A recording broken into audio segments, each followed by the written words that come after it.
special meeting of council. Council, can I get a motion to approve the agenda? Councillor Gilliland, second by Councillor Kim. Using your tabulators.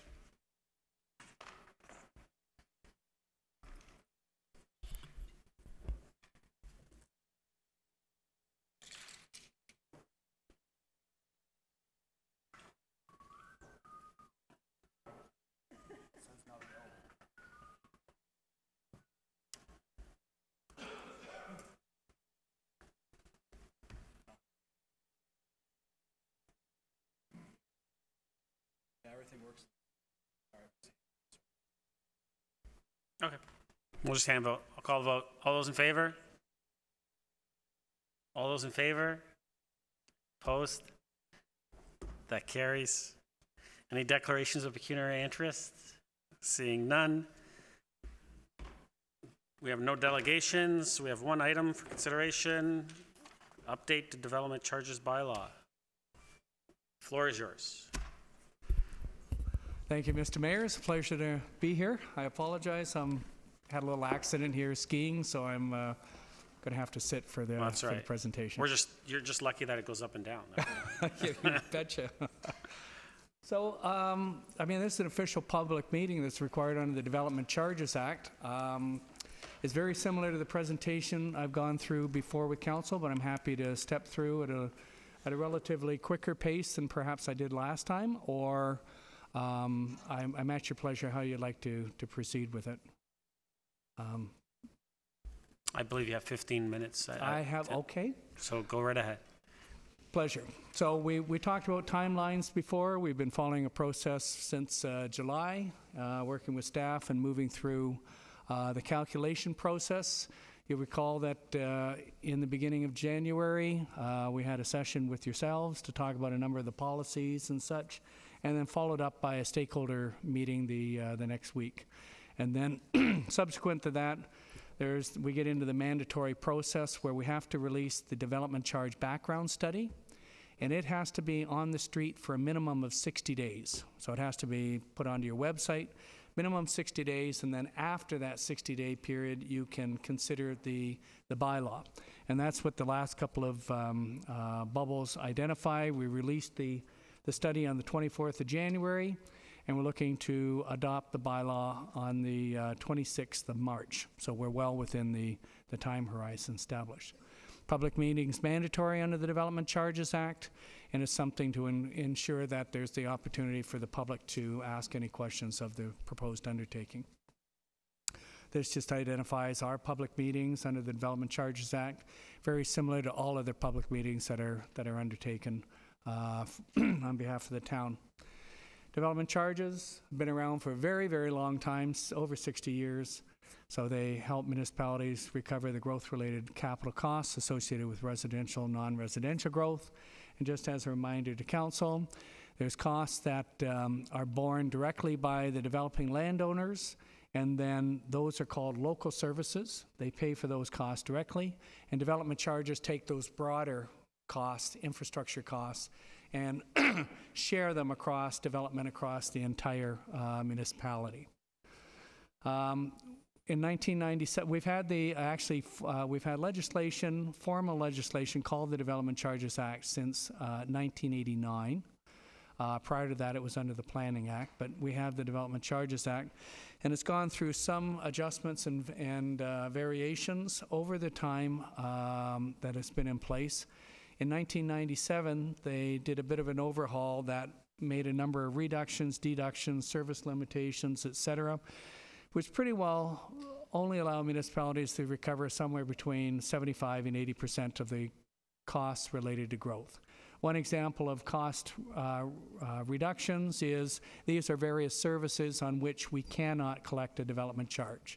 So basically, town halls, arts and cultural museums, everything except for libraries and the arts and cultural sector, we cannot collect for.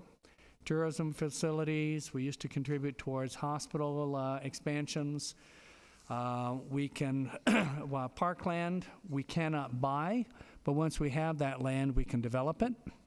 So there's a loss of potential land acquisition there. And then vehicles and equipments had limitations put on. You had to meet a certain minimum time horizon. Calculations are actually fairly straightforward. Identify growth within the municipality over time horizons, identify the needs, servicing needs, put capital costs to those needs. There's a number of deductions that have to be made. We end up with a net capital cost, and then basically divide it back through the growth to come up with the different types of charges. On the residential side, we charge on low, medium, and high density.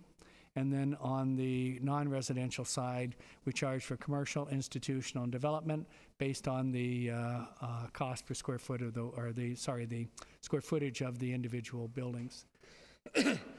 We talked at the time, it was relatively fresh when I was before you, that the province was going through a process. And in December, I had mentioned that I was before the committee to talk about potential changes. I think the province is looking at changes to the Planning Act, changes to development charges, a whole number of things in order to allow for more affordable housing within the communities. So that process, we had a meeting in in January, early January. We then had a broader meeting with the development community later on, and then subsequent to that, I was invited to where the province put all of those different pillars that they were analyzing, Planning Act changes, changes Development Charges Act, all these different things. And actually they had a group of 400 people that they brought together and tried to further discuss all those different things and look at trade-offs and such. So we represented our municipal clients in that area again. And subsequent to that, that's where we'll see probably in mid-April, through the province, whether they're going to make any further changes to the Development Charges Act. They did make changes 2 years ago, and basically not sizable, but in your particular case, but probably the biggest impact was the fact that with that localized services that the developers pay for, they want us to be more expressed on what the developer's responsibilities are versus what we include in the development charge. And if you take a look in the background study, we've worked with staff to be more express in the words that we use to identify their costs.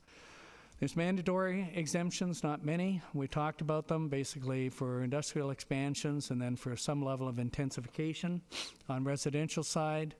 And then there's discretionary exemptions where you as a council can make adjustments, so you can reduce the charge or eliminate it in totality for either certain types of development or certain classes. So a type would be a church or a place of worship, a class would be industrial.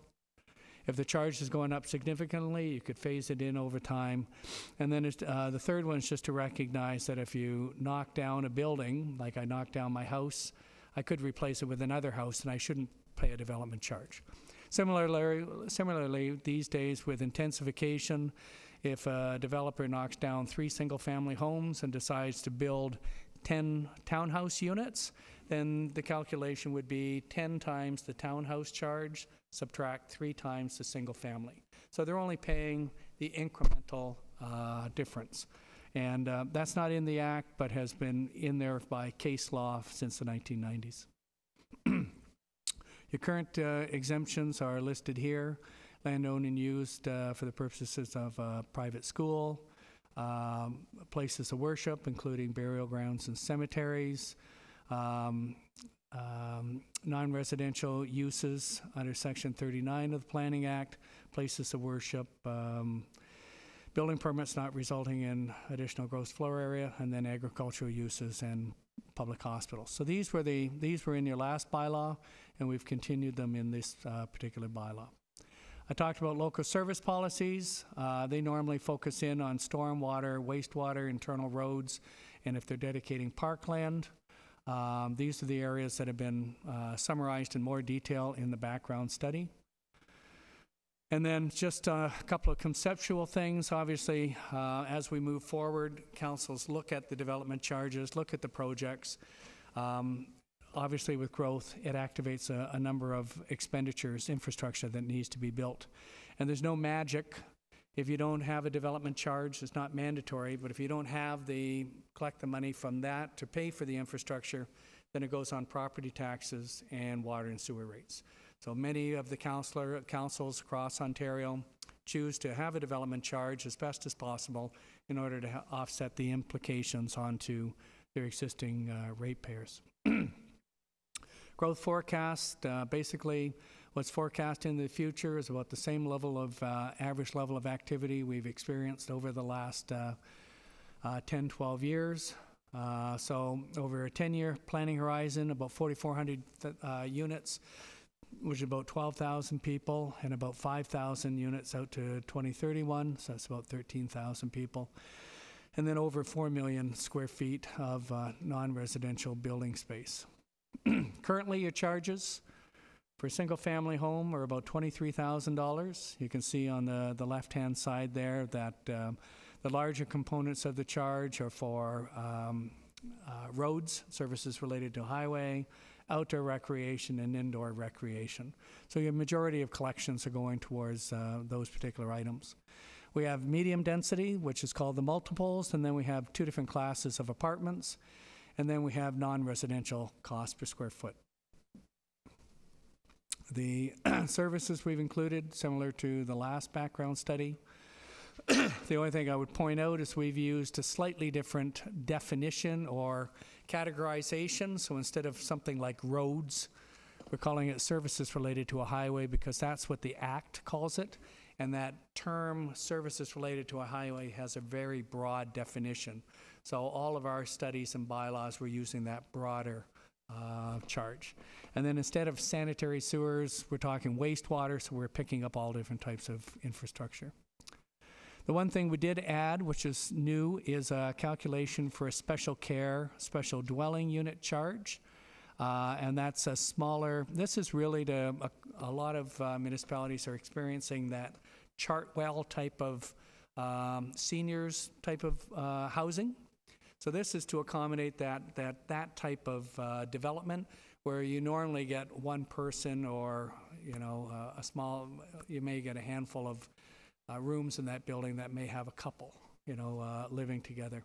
But they normally have a lower person per unit. So to accommodate those types of units, we've calculated a special charge. And if you look in the bylaw, we have a definition of what's a special care building. And then within that building, these are special care units. So the building is limited to really nursing home type of things or medical. And then within that more medical type of building or more nursing home, this unit would then apply. So we've tried to narrow the use of that so there's no conflict. Our updated charges are represented here, and basically if we look at the single detached charge, it's only going up by about $600 per unit. So not a sizable increase in the charge across the board.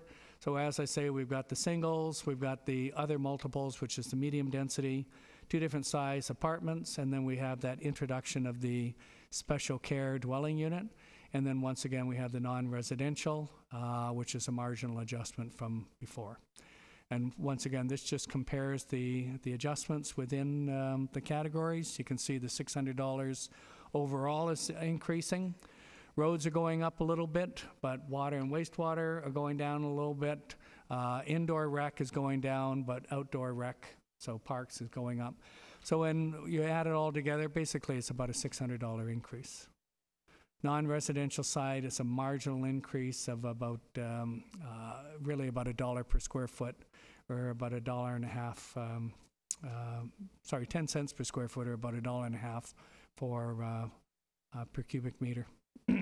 Last couple of slides, similar to what we presented before to you, it's just a comparison of where you are relative to the other municipalities in York region, and then some of the municipalities in, say, Durham or Halton region. So you can see really the highest charges are in Vaughan and Markham and King, which are in excess of $100,000 a unit. All in with the regional charge, your charge, and the school boards, you're trending just below $90,000 for a single detached unit. Your similar type of comparison for the commercial charges, put them all together, and you're in the range of about $55 a square foot. And if you look on it on the industrial side, once again, you're in the same kind of comparative level, and all in, you're just over $25 a square foot. So that concludes my remarks, Mr. Mayor and members of council. The date we'd be looking to come back and consider the bylaw is on March 26th. And if there's any adjustments or direction that you would have, we'd be able to accommodate that between now and bylaw passage. Perfect timing. Thank you very much. Council, anyone have any questions to the presentation? Councillor Thompson? Thank you. Through you to Mr. Scanlon. Mr. Scanlon, thanks for being here. I guess for anybody that looks at the tape after the fact, maybe you can just take a minute just to give a little brief bio about yourself and the firm in terms of your experience doing development charges for this municipality and others. Because it's obviously you're a subject matter expert, but, you know, be good to just elaborate on that for us. My pleasure. Through the mayor. Watson Associates has been around for about 38 years. In that period that I talked about, the 60 years, my former partner, Cam Watson, before he created this firm, was integral in doing a lot of the OMB hearings that set a lot of the case law. And that case law actually found its way into the first Development Charges Act. So our firm has been engaged in development charges, or what they used to be called the lot levies, for about 50 years now. I've been doing development charges. My past, I worked for Halton Region and Hamilton Wentworth Region, did the DECs on their behalf back in the lot levy days, and I joined Cam Watson's group when the new Development Charges Act has been coming out. So I've been doing these longer than I'd like to say, but I've been doing them since 1989. Well, yeah, 1989. I'm, you know, senior member of the firm, managing partner, and I have worked for about 150 municipalities in Ontario, and probably if you want to total the individual number of development charge studies I've done, I'm probably in the range of 400 to 500 studies, and I've been before the board probably 35 to 40 times supporting my municipal clients. Our firm is the only firm that only works on behalf of municipalities with respect to development charges. We do not work on any other behalf of any other types of businesses. So we're solely municipals in this particular area. Great. Thank you very much. Very fortunate to have you for us. I did have one question about your growth forecast summary, which is page 14 for those with the deck in front of them. So you indicate that over a 10-year period, the net population increase is going to be almost 12,000. If you assume that our population today is 60,000, that's a 20% increase over the next 10 years. Just want to be clear on the methodology you use to determine that population increase. If you can just sort of expand on how you came up with those numbers. Oh, certainly. We looked at it from a supply and demand side.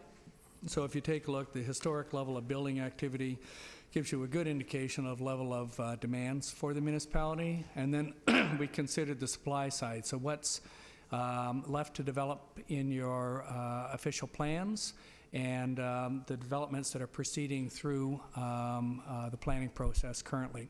Obviously, there's also some provision in there for a level of intensification, and as of right now, we're still staying consistent with the region's 2031 targets.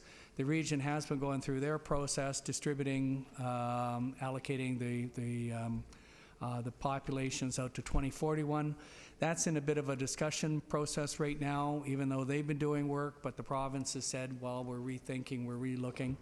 So why we haven't gone out further than that is because once the province and the region, we have the set targets for the municipality, then you have to go and talk to your staff in public works and other services to say, okay, where's the intensification going to happen?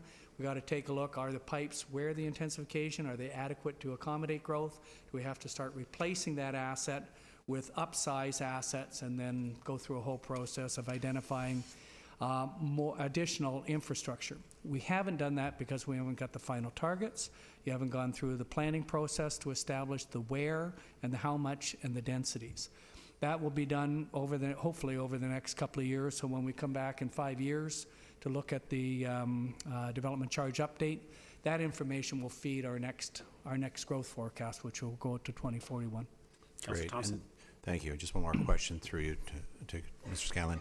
So when you look at the residential unit increase, I assume that all those 4,432 units are new units and therefore DC eligible, granted that, you know, there may be some deductions if they're tearing down and rebuilding.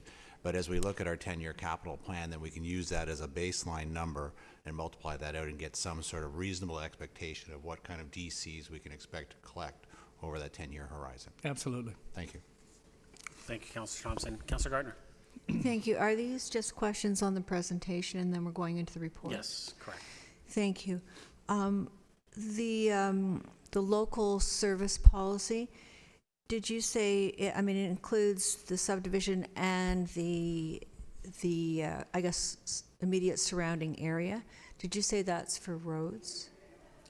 That would include roads, water, wastewater, storm, and as well as parkland dedication. If you're going to dedicate parkland, what quality should the land be at when you turn it over? So a good example is we're going to get land, but you don't want to have all the topsoil scraped off and, you know, a whole bunch of heaped building materials and stuff like that. So we identify, you know, it's going to be fenced, it's going to be graded, potentially sodded, seeded, those type of things. So it's really to reflect the practice that you've undertaken with the development community over time. We're just being more express to make sure that we're documenting it so there's clear understanding. Here's what the charges represent, and here are your responsibilities directly. Thank you. For each service in a DC inclusion, we have to examine the long-term capital and operating costs. Has that always been like that? Yeah, that's been in there Okay. since 1997, and there is a section in the appendix that deals with that. It's one of these items that rarely is talked about with the development community, but it says that you have to include it. So we do a high-level per capita analysis, really, is the way that we address it. The funniest thing about it is it talks about the expenditures, it doesn't talk about the revenue. So. Councillor Gardner. I didn't understand what area rating is. Area rating would be if I wanted to take, you know, area C or area B and just how many units are here and what's the infrastructure I'm going to put into it, like the water and the wastewater. I could just isolate that and take infrastructure divided by the amount of development and have a charge only put in place for water and wastewater there. Go to area C and do a similar calculation. So you can elect to do that. We've elected to do a similar charge across the town. Councillor Gardner. Thank you. And you did mention the water and wastewater charges have decreased a little bit. Is that because we're getting better at that? I think it's probably a reflection of the development community are undertaking some of those works as a local. And this reflects what's left to be constructed and what hasn't been financed to date. So a lot of the works have been constructed, and so that listing of works is actually declining. So I think it's a lower dollar value resulting from that. Thank you. Thank you, Councillor Gardner. Councillor Gilliland. I wanted to talk to the report, not necessarily the presentation. Okay, thank you. We'll get to that. Councillor Gallo. Thank you. As always, very informative. Just two quick questions. On page 10, the town's current exemptions. Are those exemptions that we've selected, or are they mandated by legislation? Through the chair, on page 10, those are ones that historically you've included in your bylaw. So we can, through you, Mr. Mayor, we can choose to add or remove? Absolutely. These are discretionary, so it's to the discretion of council which ones you would like to continue or would you like to add more to it. Okay.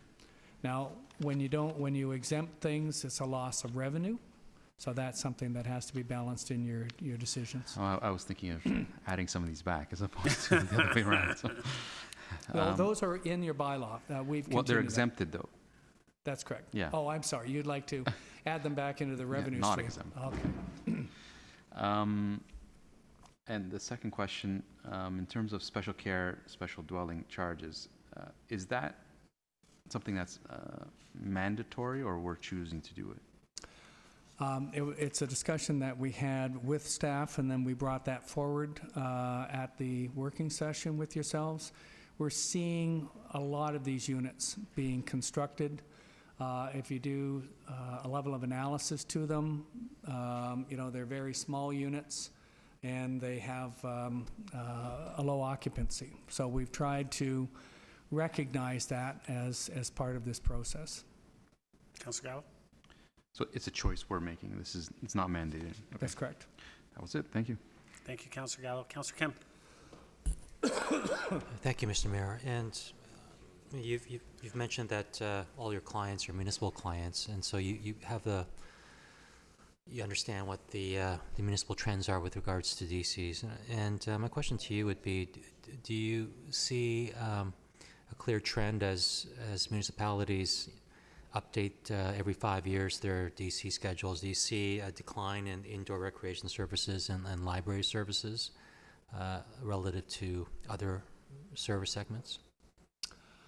I would say certainly for the recreation, I'd see the opposite. I'd see expansion of the recreational services, much more investment being made into that area. Libraries, I think, to some extent, are status quo. I haven't seen a decline in it. I haven't seen an extended expansion. I think they've continued along at about the same pace, but on the recreation side, I think there's been more investment being made in that particular area. And does that matter whether, can you distinguish between indoor and outdoor?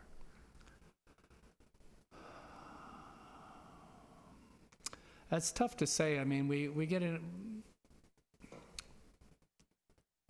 Does it distinguish? No, I think, a little bit up, a little bit down, but I think honestly, I think that's an area where we're seeing increase. If you combine the two of them together, indoor-outdoor recreation is on the rise.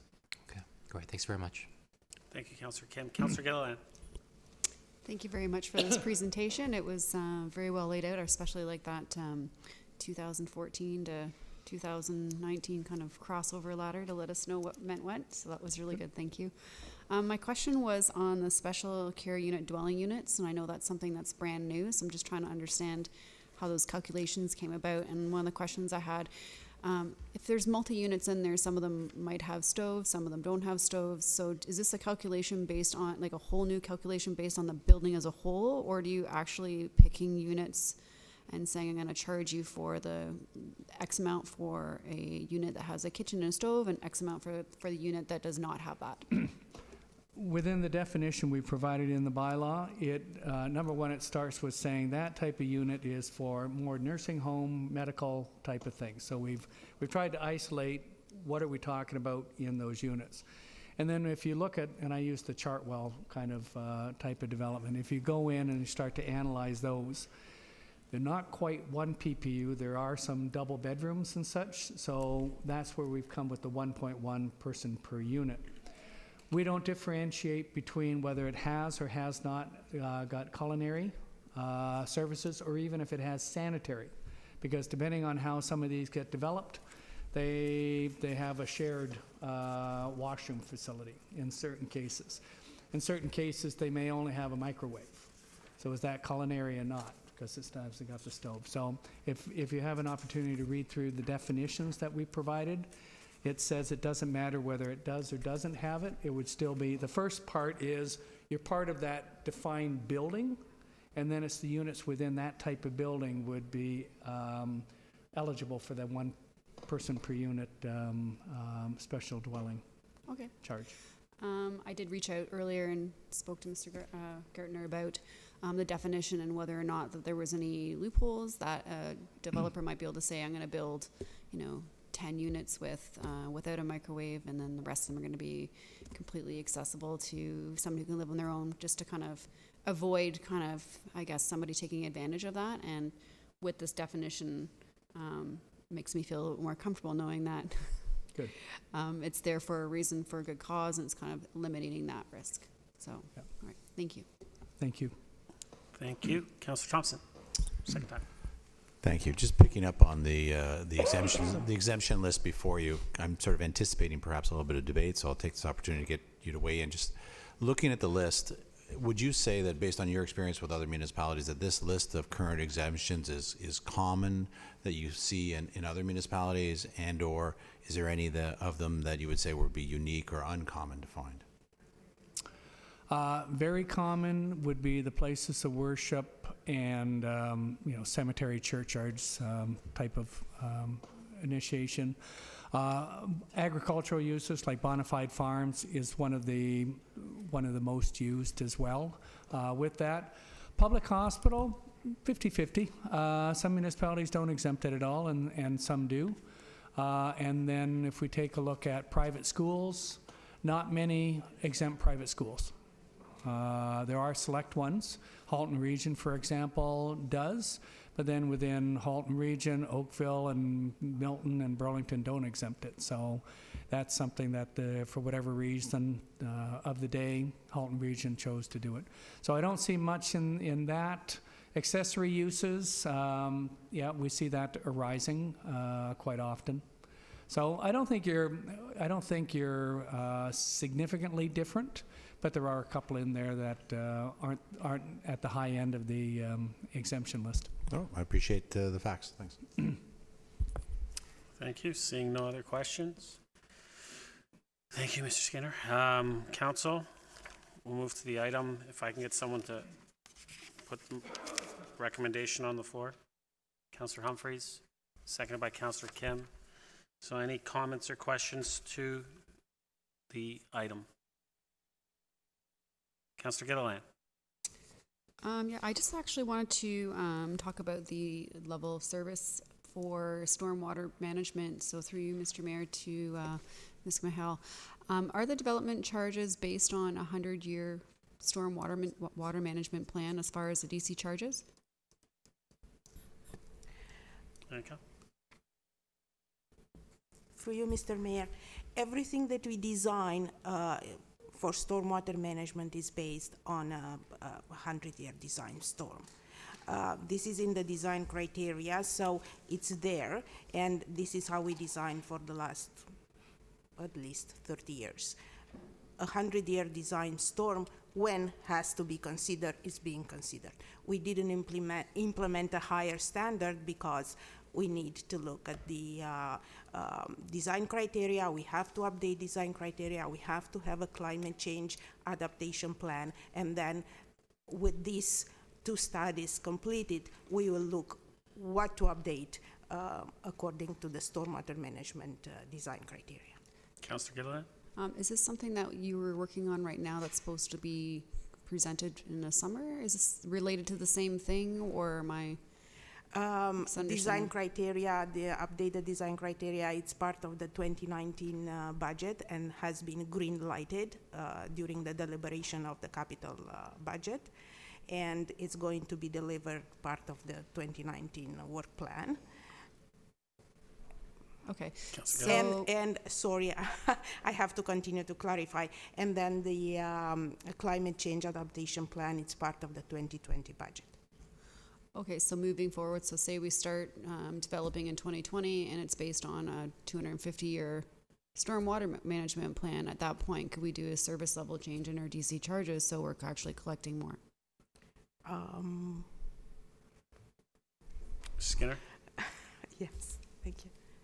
Through the mayor, whatever the standards are of the day is what we implement for development charges. So should there be a standard change on water or wastewater or storm, we would apply that for the next update. But we need the feedback from engineering to give us that direction, like so we can populate any of our calculations.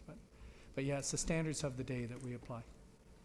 Okay, so when it's in effect, so before That's that 5 year, we're not waiting for that 5 year. If the 5 years comes up, it may say, oh, we have to update just for stormwater, maybe we need to do some type of updated calculation or update to our local service policy as well. We can step in fairly quickly and make an adjustment. Your bylaw is good for 5 years, but you can adjust it anytime during that 5 years. Okay, Counselor? perfect. No, that's good. Thank you. Thank you. Counselor Gardner? Thank you. Going back to the, in chapter 3, it's page 38 and 39, says institutional population, 172 between 2019 and 2031. And then on page 39, within densities, it says institutional is 1,100. I don't understand what that, can you clarify that for me? Mr. Scanlon? Sorry, could I get the? So page 38, Page 38, I think I said page 39. chapter 3, page 38. I have a chapter 3.6. I have it as item 1, page 38 Oh, and okay. 39. Sorry, I've got my report, and then it's different than your They're different pages, page page number. numbers. Sorry. So, Oh, sorry. all right, I'm Okay, with you so- now. I'm with you now. So 3.6 and 3.7. Okay. So, sorry, on 3.6, there was the reference to, The institutional population is anticipated to grow by 172 persons between 2019 and 2031. right? And then on the next page, it's the 15-year forecast. Says institutional density 1,100. 1.1 persons Oh, per it's unit. 1 point.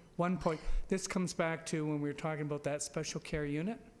On average, Okay. in that type of building, we see 1.1 persons, because you're going to get. Sorry, in I just that- completely, Okay. I read it incorrectly. Okay. My next question is on fire services. So that is chapter 5, it's page 5-21. Yes. Could you just explain the second half of the page, please?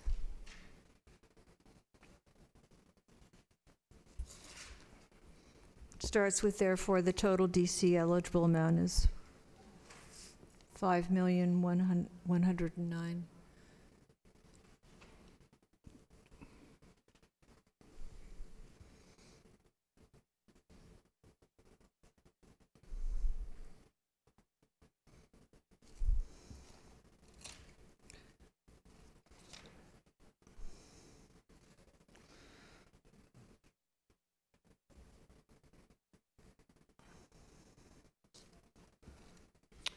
So I think the, No, I got that it's, part.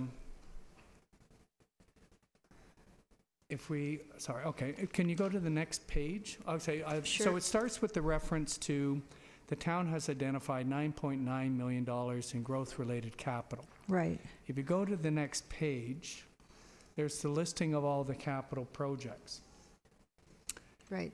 Take a look at the line 13. And line 13 says reserve fund adjustment. So right now, you've overdrawn that reserve by Right. a little over, by $3.1 million. Yes. So if I take the total and I subtract that overdrawing on the reserve, I'm left with $9.9 million of actual capital projects. And then the rest of the, that paragraph is just going across the bottom of this chart and suggesting that there are, of these works, we're going to put some of them to the benefit of outside of 2031, so they're still growth related, but we will pick them up when we do the updated growth forecast that goes from 2031 to 2041. So those costs still growth related, but we need to pull them into the next calculation. So we deduct them at this point, and then as we go across, there is a deduction for benefit to existing because there is some benefit to the new building that's being constructed there. So we've, in conjunction with the work that we did with Newmarket, we're both applying a benefit for that. So that leaves a $2.2 million reduction.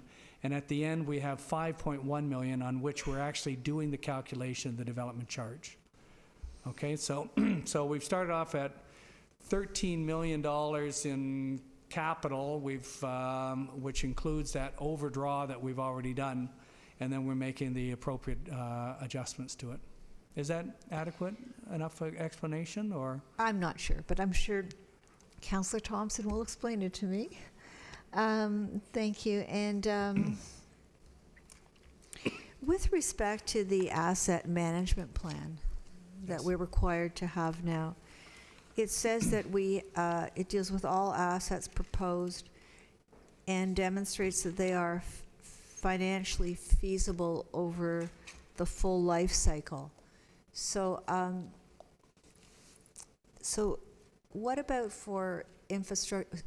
Have you calculated this for infrastructure that is going forward for all of our, like in our 10-year capital plan, what we have in there? Just the growth-related works. So we're only required, we're caught in that timing where the province has put out the Infrastructure for Jobs and Prosperity Act. And because you haven't quite completed that, you've got another 4.5, 5 years to complete. Under that piece of legislation, your asset management plans, they've also dropped as an interim a requirement to do some rationalization for the DC. As soon as you complete that plan, this goes away from the development charge. So our approach here was to take a look at the growth-related works, and all we've done is we've taken a look, here's the new growth-related works, and if you take a look at a long-term replacement, so if I had a fire station constructed, it should last 50 or 60 years. How much is an annual contribution I should make towards that so that I got all the money to replace it into the future? So we've kind of done what's called a sinking fund. And then we've measured that annual amount for all these assets relative to the new revenue that's generated, and that's all we've done to date. Here's the expenditures, but here's the new taxation revenue and water and wastewater revenue. And the annual contribution for the life cycle is here, but the revenue ultimately is here, and that's as far as we've gone in identifying financial affordability. But new growth and new assets, you put them together and just compare that. The asset management side of it should be affordable over the long term. Thank you. Thank you, Councillor Gardner. Councillor Thompson. Thank you. Through you to Mr. Gardner. Jason, I just want to confirm the net results should this pass. So page 7 of our report tonight. So for example, it says for single and semi-detached dwellings, our current rate is $23,224. Should this pass, you're proposing an increase of 2.7% to $23,844. That's the town's portion. And we anticipate that if the perceived growth does happen, that over the next 5 years, the town will take in $75 million of DCs. Is that correct? Mr. Gardner? Through you, Mr. Chair, that's correct. And then on page 8, it says that the residential DCs as a whole will be $89,371 per single/semi unit, including the regions and the school portion. Is the region still going through this? Is there a chance that that amount may also be increased, or have they completed their DC study? Mr. Gardner?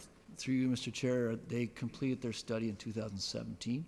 Okay. So they're good for a period of time. So for the next few years, that's the rate? Yeah, the school board is just doing their study now. Perfect. Thank you. Thank you, Councillor Thompson. Seeing no other questions, call the vote using your tabulators.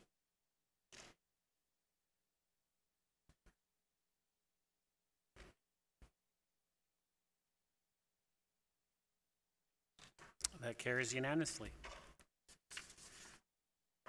Confirming bylaw. Someone want to move that? Councillor Thompson, second. Councillor Kim, using your tabulators.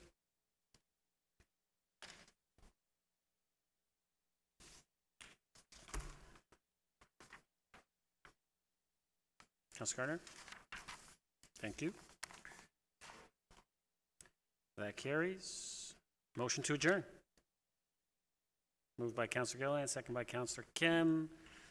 All those in favor, hands opposed, that carries. We are adjourned. We'll be starting